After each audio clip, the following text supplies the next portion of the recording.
gracias por tu inmenso amor, por tu misericordia, por tu bondad. Porque eres un Dios precioso, poderoso. Bendecimos tu nombre, reconocemos tu señorío. Eres Rey de reyes y Señor de señores. En el nombre precioso y poderoso de Jesús. Bendecimos a cada persona que va a escuchar tu palabra. Bendícenos con un nivel de conciencia elevado, creciendo nuestro deseo, nuestra hambre por recibir de ti. En el nombre poderoso de Jesús te damos gracias. Amén y amén. Bueno, bendecimos a cada persona que se está conectando. Hermanos, bendiciones. Y hoy vamos a hablar sobre el libro de Números, el tan esperado cambio del libro, por lo menos por mi parte, porque estamos cerca ya de la fiesta de Pentecostés, que es ahora a finales de mayo. Y vamos a hablar sobre el libro de Números. Vamos a hacer una introducción al libro de Números. Muy bonito este libro. Y para hacer esta introducción al libro de Números vamos a hacer un pequeño recuento. Un pequeño recuento para que pueda estar apercibido, rememorizar todo aquello que compartimos desde el libro de Génesis, Éxodo, Levítico y ahora el libro de Números. ¿Sí? Vamos a leer un pedacito en el libro de Números, en el capítulo 1. Yo le recomiendo, si tiene Biblia allí, pueda buscar el libro de Números, capítulo 1. Y vamos a leer, aunque sea un versículo. Dice la Biblia allí, en mi Biblia, dice allí la palabra: habló Jehová a Moisés en el desierto de Sinaí, en el tabernáculo de reunión, en el día primero del mes segundo, en el segundo año de su salida de la tierra de Egipto, diciendo: toma un censo de toda la congregación de los hijos de Israel, por sus familias, por las casas de sus padres, con la cuenta de los nombres, todos los varones por sus cabezas, de 20 años arriba, todos los que pueden salir a la guerra en Israel. Los contaréis tú y Aarón por sus ejércitos. Amén. Libro de Números, dándole consecutividad a esta serie expositiva sobre el antiguo pacto. Pero como dije, queremos rememorar para poder estar conectado y poder tener todos el mismo nivel de conciencia. El todopoderoso Dios escogió dejarnos muchas verdades escondidas en las Escrituras en forma de sombras y de símbolos. Muchas verdades de formas simbólicas, en forma de sombras, pero revela a través de estas sombras y símbolos la historia de la humanidad y el futuro. El futuro de la humanidad, que están escondidos ahí en sombras y símbolos que nos enseñan la palabra. En otras palabras, todo lo que pasó, que en su tiempo fue profecía, ¿sí? En su tiempo fue profecía a futuro. Todo lo que pasó y todo lo que pasará, que ahora es profecía, todo lo que está pasando en la historia de la humanidad, específicamente todo lo que hizo Dios para salvar al hombre, está pasando y pasará en la historia de la humanidad.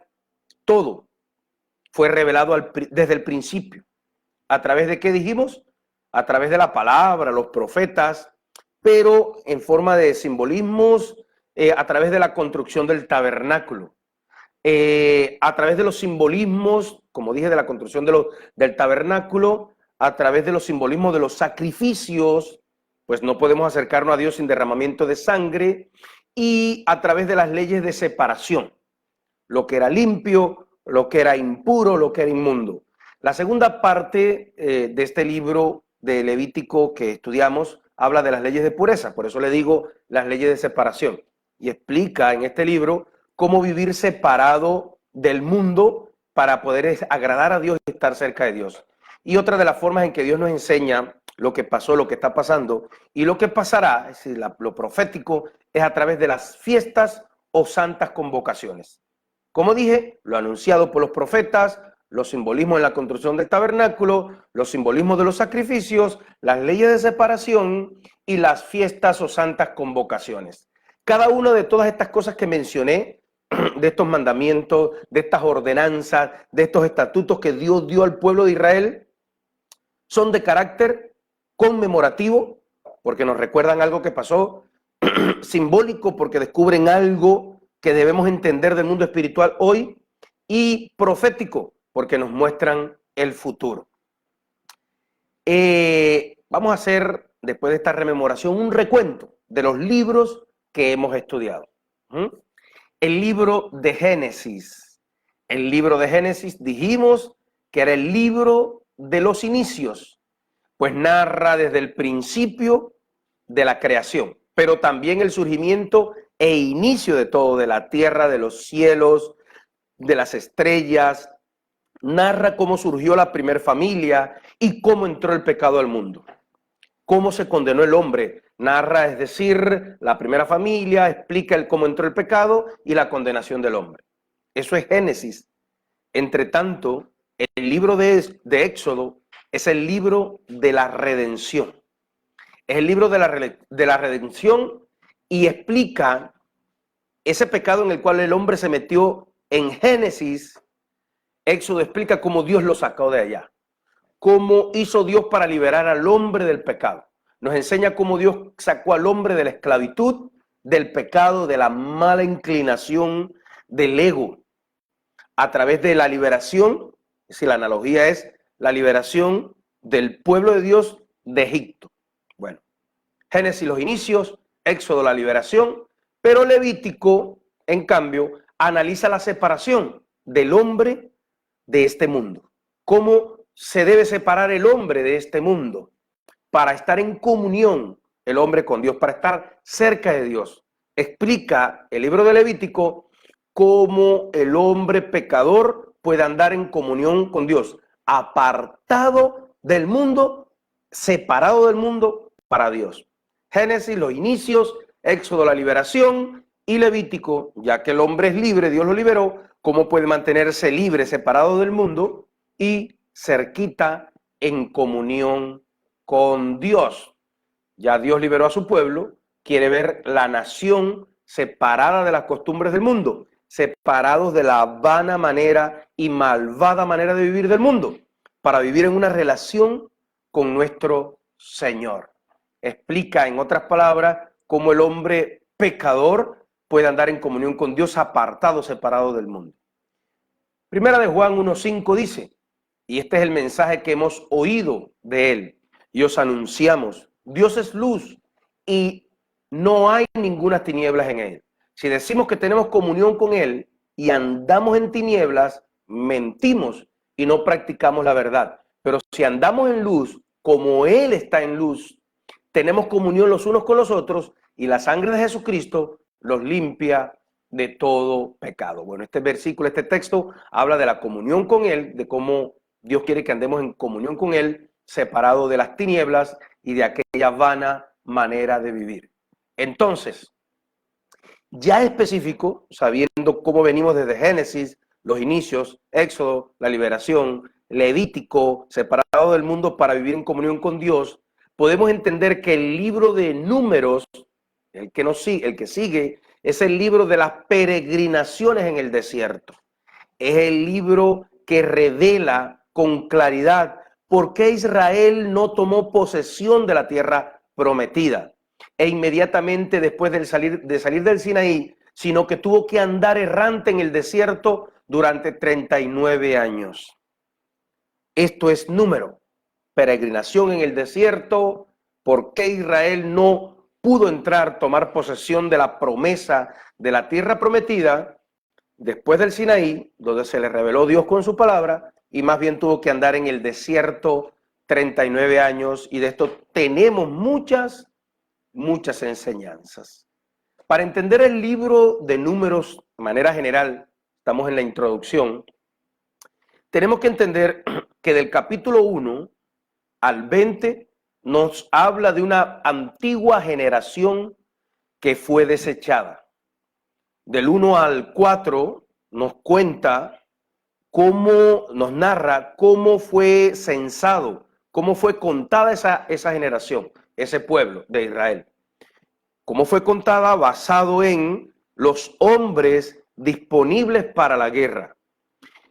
Nos narra también del 5 al 10, capítulo 5 al 10, cómo fue asesorada esta nación esta antigua generación que salió de Egipto, que fue contada y asesorada, ¿cómo fue asesorada para conquistar la tierra prometida? Del 11 al 12, capítulo 11 al 12, nos cuenta cómo esa nación fue castigada por la incredulidad. Del 13 al 20, cómo fue condenada a morir en el desierto, a vagar en el desierto. Y del capítulo 21 al 36 nos habla ya de una nueva generación. El 21 al 25 nos habla de la tierra, es decir, a la tierra prometida, esta preparación para la entrada a la tierra prometida. Y del 26 al 27 nos habla de un nuevo conteo, es decir, que en Números hubo dos conteos, dos censos, uno al principio, al salir de Egipto, al salir del Sinaí, antes de los 40 años en el desierto, y nos habla de un segundo censo o conteo antes de entrar a la tierra prometida. ¿Amén? ¿Vamos conmigo? Bueno. También habla ahí al final ya de cómo se organizó la división de la heredad, de las entregas de la tierra. Quiero, antes de entrar versículo por versículo, capítulo por capítulo, de manera expositiva, ver algunos apuntes que debemos de entender para poder comprender Números en toda su magnitud. El nombre de este libro. El nombre de este libro toma su nombre de los dos conteos. Estos dos conteos que acabé de mencionar. El primer conteo, al salir de Egipto, después del Sinaí, en el capítulo del 1 al 4, y el segundo conteo, el capítulo 26 y 27. De estos dos conteos, le dan el nombre de Números, por lo menos en el contexto evangélico occidental. El primer censo que se hizo el segundo año después que la nación salió de Egipto, bueno, concentrémonos. Yo quiero que usted pueda abarcar esto, todo el mundo atento, todo el mundo en su posición, nadie entretenido, porque esto viene muy bonito. El primer conteo, el primer censo se hizo el segundo año después que la nación salió de Egipto. Ese fue el primer conteo. En el segundo año, salir la nación de Egipto. Y el segundo conteo se hizo 38 años más tarde, cuando la nueva generación estaba a punto de entrar en Canaán. Cuando ya iban a entrar a Canaán.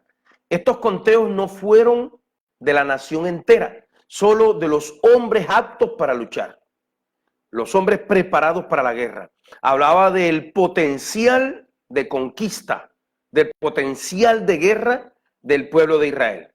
Estoy seguro que esa cifra la doblaban en números o más, las mujeres, los niños y los hombres que no podían ir a la batalla. Pero bueno, en el primer censo, en el primer conteo, que fue del capítulo 1 al 4, al salir de Egipto, allí después del Sinaí, habían 603.550 hombres.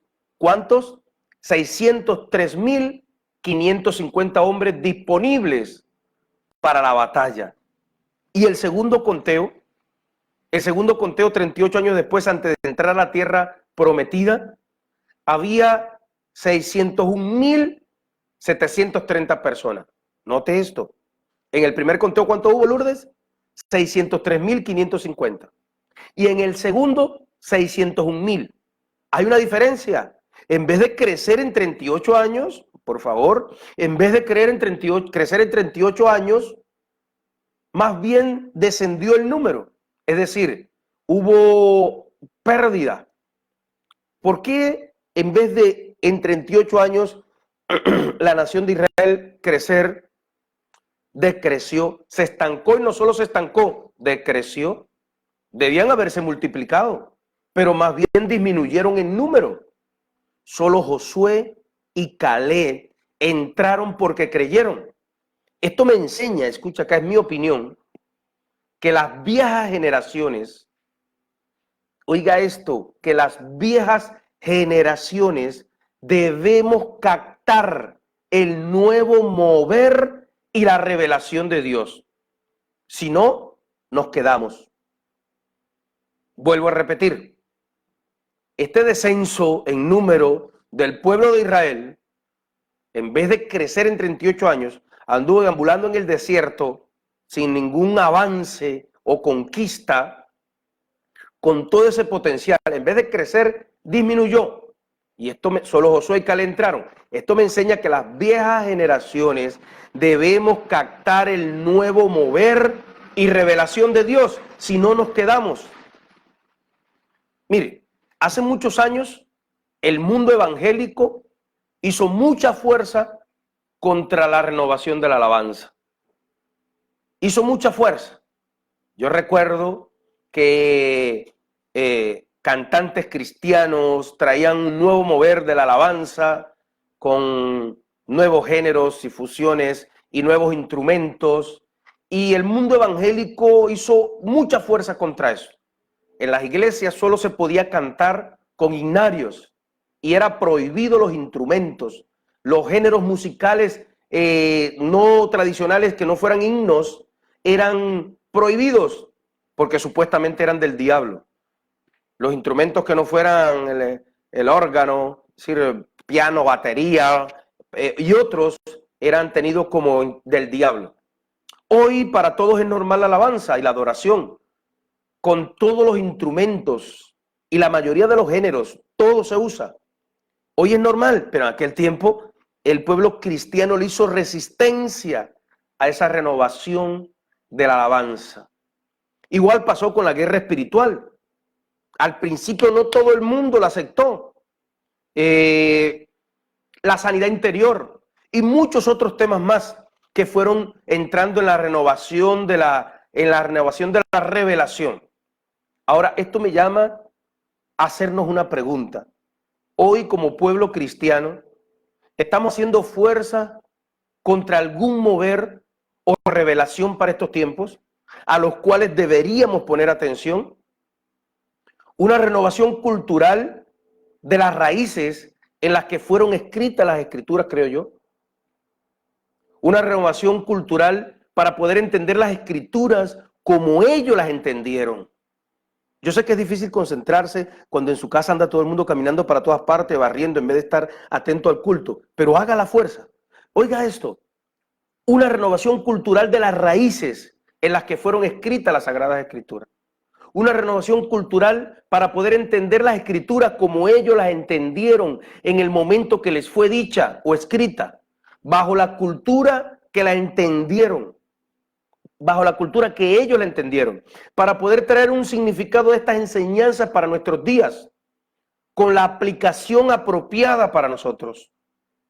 Para aquellas personas que puedan ofenderse por esto que estoy diciendo, solo estoy diciendo que, bueno, para hablar de un contexto cultural que usted me puede entender, pudiéramos llamar a esto exégesis y hermenéutica. Exégesis y hermenéutica. ¿Cuál es el tema del libro de Números? El libro de Números tiene un tema y es el libro del desierto en el Antiguo Testamento. Describe los fracasos de la nación de Israel en Cades Barnea, su peregrinar por el desierto, hasta que la generación antigua, la generación pasada, aquella de la que hablamos, aquella generación incrédula, murió. Alguien ha descrito el deambular de Israel por el desierto como la marcha fúnebre más larga de la historia. No sea nuestra vida algo similar. No sea nuestra vida algo parecido. Una marcha fúnebre en la vida, en toda nuestra vida cristiana. Una marcha fúnebre para al final perder la eternidad por la incredulidad de lo que Dios puede hacer y lo que Dios quiere hacer.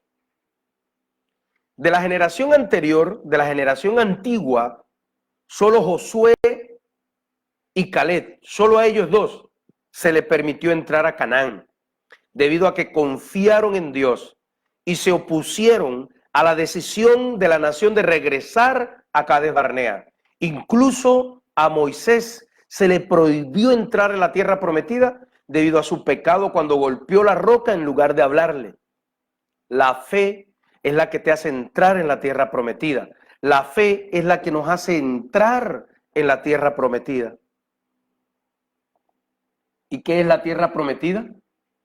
La nueva renovación mental en Cristo.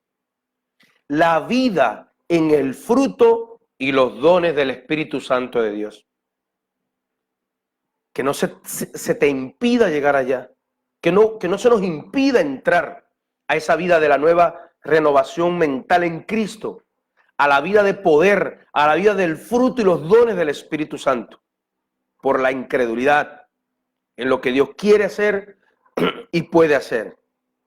De esto habla Romanos 12:2, en mi opinión, cuando dice: no os conforméis a este siglo, sino que transformaos por medio de la renovación de vuestro entendimiento, para que comprobéis cuál sea la buena voluntad de Dios, agradable y perfecta. En la Biblia PD dice: no tomen como modelo este mundo, por el contrario, transfórmense interiormente, renovando su mentalidad, a fin de que puedan discernir cuál es la buena voluntad de Dios, cuál es la voluntad de Dios, lo que es bueno, lo que a Él le agrada, lo que es perfecto. La Biblia PDT dice: no vivan según el modelo de este mundo, mejor dejen que Dios cambie sus vidas a una nueva manera de pensar. Así podrán saber lo que Dios quiere para ustedes y lo que es bueno y perfecto y agradable a Él. Otras traducciones dicen: no se adapten a este mundo. Otras: no vivan según los criterios del tiempo presente. Otras dicen: no se amolden al mundo, no se acomoden, no sigan las corrientes del mundo. Más bien transformémonos permitamos a Dios que nos transforme esa renovación de la mente, del pensamiento, para lograr llegar a experimentar lo bueno, lo agradable y lo perfecto que viene de Dios. No solo el tema gira sobre todo esto, sino también tiene una lección espiritual que nos enseña a los cristianos hoy. Números tiene una importante lección espiritual para ti, cristiano, para los creyentes hoy día, según explica Hebreos 3:4 y Corintios 10, del 1 al 5. Según explica en esos dos pasajes, Dios honra la fe y castiga la incredulidad. Vamos a leer uno de ellos. El otro dice casi lo mismo. Hebreos 3 y 4. Está entre el capítulo 3 y 4. Vamos a leer desde el 5 en adelante, para no leer tanto. Dice: y Moisés a la verdad fue fiel en toda la casa de Dios, como siervo para testimonio de lo que se iba a decir. Pero Cristo como hijo sobre su casa, la cual somos nosotros, si retenemos firme hasta el fin la confianza y el gloriarnos en la esperanza. Por lo cual, como dice el Espíritu Santo, si oyereis su voz, no endurezcáis vuestros corazones, como en la provocación en el día de la tentación en el desierto, donde me tentaron vuestros padres, me probaron y vieron mis obras 40 años, a causa de lo cual me disgusté con esa generación y dije: siempre andan vagando en su corazón y no han conocido mis caminos. Por tanto juré en mi ira: no entrarán en mi reposo. Mirad, hermanos, que no haya ninguno de vosotros corazón malo de incredulidad para apartarse del Dios vivo. Como dice el texto, Dios honra la fe y castiga la incredulidad. La raíz de todos los pecados de Israel en el desierto era la incredulidad. No confiaron en la palabra de Dios.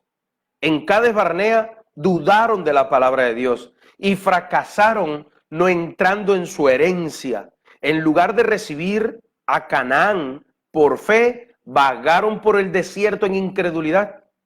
Muchos cristianos hoy están a medias. Muchos cristianos hoy estamos a medias en sus vidas espirituales.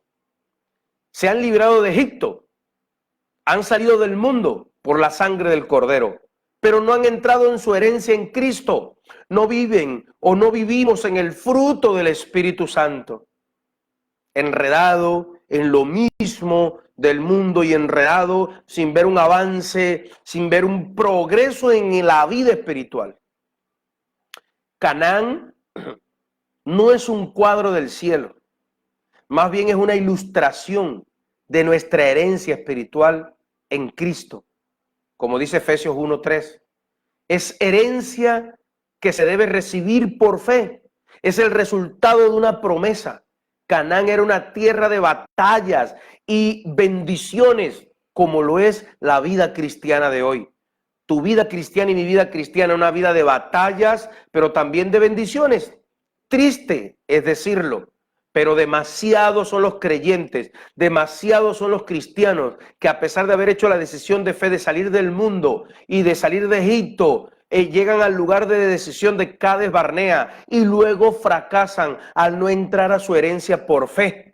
En lugar de ser vencedores, como se describen Josué y Caleb, se convierten en peregrinos del desierto. Desierto toda la vida, batallas de desierto toda la vida sin crecer espiritualmente. En el desierto lidiando con la sequedad, con la sed, con la falta de frutos del Espíritu. Como se describe en Números, sí, son salvos, pero no cumplen el propósito de Dios para sus vidas. Un largo peregrinar como un camino fúnebre en toda la vida. No confían en Dios para vencer los gigantes. No confían en Dios para derribar murallas. No confían en Dios para recibir la herencia que les ha prometido. No cruzan el Jordán, que ilustra la muerte de nosotros mismos. Ni marchan por fe para recibir lo que Cristo nos ha prometido. Es interesante, como dijimos, notar que la nación no creció en el peregrinaje. Recordamos. Es más, el segundo censo mostró que habían 1,820 hombres menos, hombres de guerra, menos que la primera vez. La nación, en ese tiempo, la nación de Israel, desperdició 38 años, soportó aflicciones innecesarias, no creció, fracasó no honrando a Dios durante el tiempo de su marcha de muerte. Esto es lo que hace la incredulidad a los cristianos. Desperdician el tiempo, esfuerzo y mano de obra y no aportan ninguna bendición real al pueblo de Dios ni a sus vidas. Qué triste es cuando las iglesias fracasan por no marchar en fe y como resultado empiezan a degenerar espiritual, numéricamente y materialmente.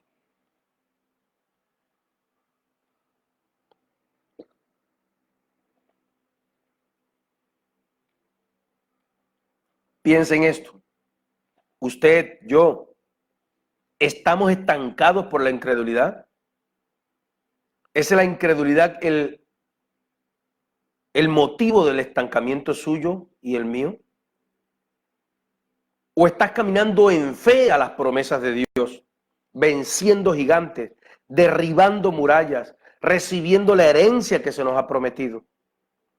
Cruzar el Jordán para recibir por fe lo que Cristo nos ha prometido. Oiga, esta verdad que les quería compartir. Esta verdad que les quiero compartir.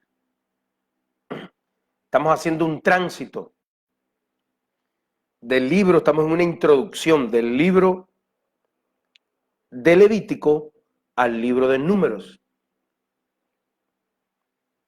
Para poder tener ese potencial de conquista, hay que entender y estar basado en la santidad que nos enseñó Levítico. Es decir, para entrar a esa tierra prometida, el fruto del Espíritu, la renovación mental en Cristo, hay que venir con bases fuertes de esa separación del mundo, de esa santidad que nos enseñó Levítico. Por eso es que Levítico nos enseñó de lo que es estar dedicado, de lo que es ser santo. Santo significa algo que está dedicado, algo que está apartado, algo que está consagrado para Dios. Si eso quiere decir santo, algo apartado para Dios, algo consagrado para Dios, pudiéramos hablar de que hay al menos 3 dimensiones de santidad. Mire este argumento. El tiempo, el espacio y la persona son, por así decirlo, dimensiones de la santidad. Que es una combinación, porque tanto un espacio físico que ocupa nuestro cuerpo en un momento determinado de la historia hace la santidad o trae o hace que algo, que eso sea santo.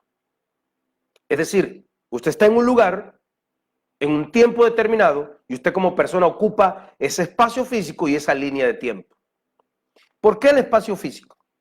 Para los antiguos, los judíos de la época del templo, la santidad era dentro de Israel. Para ellos, fuera de la tierra de Israel era menos santo que dentro de la tierra de Israel.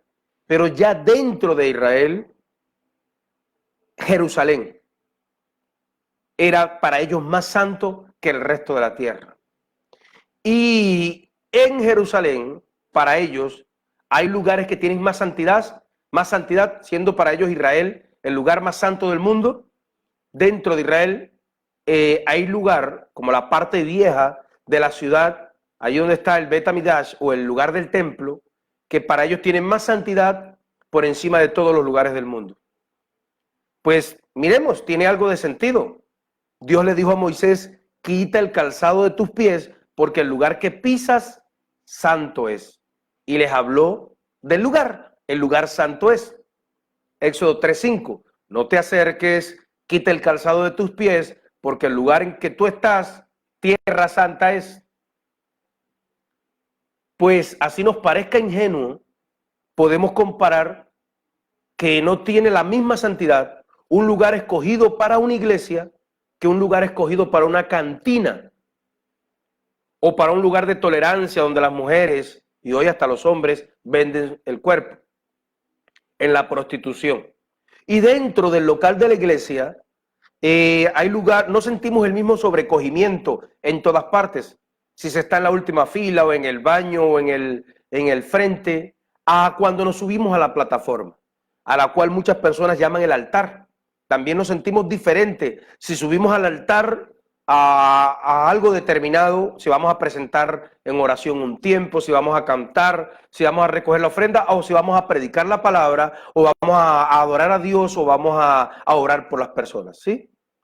Eso de manera práctica nosotros todos lo sentimos, ¿sí? Entonces, de esto estamos hablando. Bueno, el tiempo, para después hacer el resumen general. Ellos creen que los días de las semanas, entre ellos el día de reposo o Shabbat, tiene más santidad que el resto de los días de la semana. Pues también podríamos encontrar cierto paralelo en nuestros días, sabiendo que no podríamos decir que tiene, es decir, podríamos decir también nosotros que no tiene la misma santidad el horario de tiempo de culto que el tiempo de ir a trabajar. No tiene la misma santidad para nosotros. Es decir, es apartado para Dios ese horario, ese tiempo y ese lugar. Más santidad para nosotros en el día de culto, en el horario de culto, que los días de fiestas mundanas, religiosas, de la iglesia tradicional o fiestas seculares. Y ahora el sujeto, que es el que une y le da sentido al tiempo y al espacio. Es decir, al lugar y el horario. El sujeto. Las otras dos dimensiones anteriores dependen del sujeto, de la persona. Mientras más te preparas para ese momento, mientras mejor te preparas para ir a ese lugar de santidad, mejor puedes captar la idea, la bendición de Dios. Cuando uno se prepara para eso, entonces ella es captada por ti. Pero cuando uno no se prepara y las personas están para otra cosa y van porque los impulsó el familiar o los invitó y los obligó, puede ser que la bendición, que lo que puedes percibir, que el nivel de conciencia, que esa bendición espiritual que era para ti pase por tu lado sin que la puedas captar o percibir. Recordemos que santo significa apartado. Entonces un sujeto apartado para Dios es alguien que vive para amar a Dios y servirle a Él y a su pueblo a través de Él. Entonces, esa persona, Él escoge Y Él decide los lugares y los tiempos donde quiere estar.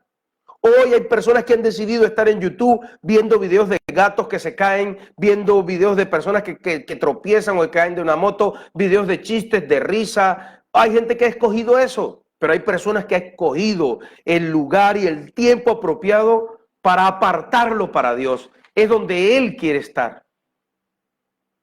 Por ejemplo, no tiene la misma santidad una página de enseñanza bíblica, doctrina bíblica, videos de alabanza y adoración, que una página de juegos monstruosos, una página de brujería, del horóscopo, de películas eróticas o pornográficas.